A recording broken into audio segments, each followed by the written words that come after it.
Chove, chove, chove, chove, chove, Sabe o que você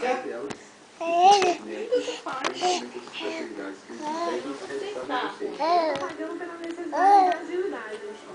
Em casa. O patrão que pagar um plano de saúde para empregada doméstica poderá descontar a despesa no imposto. Não, você é passa aqui, vai comer.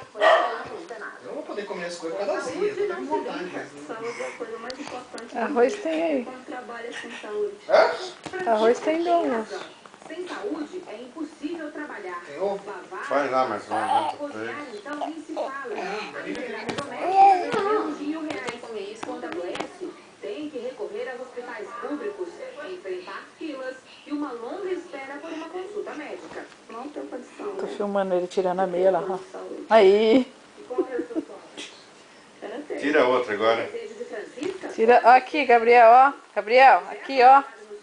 Aqui, olha aqui. Não, Zé, Vai deixa fazer isso. fusquinha. Aqui, ó.